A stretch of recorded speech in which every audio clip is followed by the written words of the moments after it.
been researching. I've been on the internet, and I also been reading the coroner's report and the 27-page report. All that is not accurate, and the DA is supposed to be accurate whatever he put in his report. My son was not 17, and the next day he was 18. My son was 16, and the next day he would have been 17. My son died at the age of 16, not at the age of 17. They also said my son had outstanding warrants and felonies. That's a false, because if he has outstanding warrants and felonies, he was not be able to go to camp, because the camp is a program for 6 months to 12-month program, and it's a rehabilitation program. So that didn't make sense. As well as they said my son was only shot 9 times. That's a lie. They said they did not use the AR-15. That's a lie. They used the RA-15, and John Nesbitt, the first bullet that hit my son was in the head, and that was the RA-15, the AR-15 that hit him in the head. They said they could not, on the report from the autopsy, they couldn't even term it death. And if I'm not mistaken, at 12 o'clock news, that they said my son had passed away. But I got the report that he supposed to have passed away at 12:10. That's a fail, because my son passed away, because I was there when my son did not move, because I was on the scene. And that's so ignorant, because they keep saying they was trying to find the mother. How could you find something that's in your face? You know, and then they turned around and said that I was removed from the hospital by 7 officers. That was a fail, because I never was removed from the hospital. There's a lot of stuff that's in the report is not accurate. And so I decided to do is I'm having a meeting in Stockton on the 15th, and I'm going to be organizing where I'm going to be raising money to find out how do I get the justice project. So I want to go in there to be able to resume my son's body, and I want to do my own research, and I'm going to have to do my own research, because when my city went bankrupt, you know, the lawyers and everybody that we thought that was on our team, you know, when you broke, everybody turned their head and go to another case.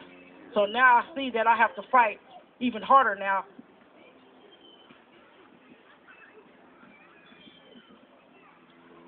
Okay. All right, sis. We support you. We got your back. We support your family Never forget. and the struggle. So I have to fight and use all my skills that I have to get justice for my son. I wish I did live out in Oakland, because I maybe get a lot of support. But I'm going to fight, and I'm going to educate myself as well in going down this journey. A lot of stuff I don't know how to read and write that good with the stuff, but I'm going to find a way. And I am going to get justice for James. If it takes me a year later or 2 or 3 years, I am going to get justice. I am going to prove what happened to my son that day. They murdered my son. My son was no threat to himself. My son loved life. All my kids, we love life. We love people. They did not murder my son the way they did.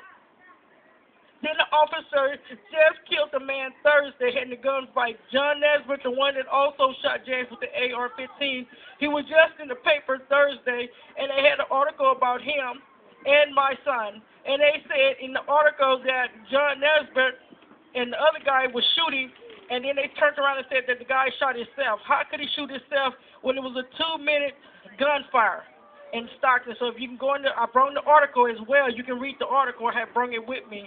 But Stockton is corrupt, and we need a big investigation for the whole city, because there's too many killings. They just killed the man on 99. We done had like 4 killings in September, and this not even the end of September. We still in the beginning, and there's too many killings. And these same officers is riding around in our community, is still killing. They just beat a young man up. His mom I just talked to his mom before I got here. That's what made us a little late.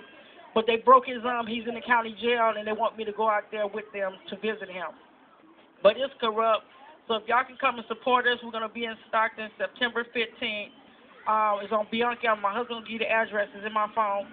But we're going to come out, and we're going to try to get some of our people in our community to build a forum of how we can be able to fight back with good support because we cannot continue to let this happen in Stockton, because if we continue to let this happen, they're going to kill, and kill. And, you know, like I tell people, justice is when we all come together. When they see us as one, that's the only way we'll get justice. We can't get justice by one person.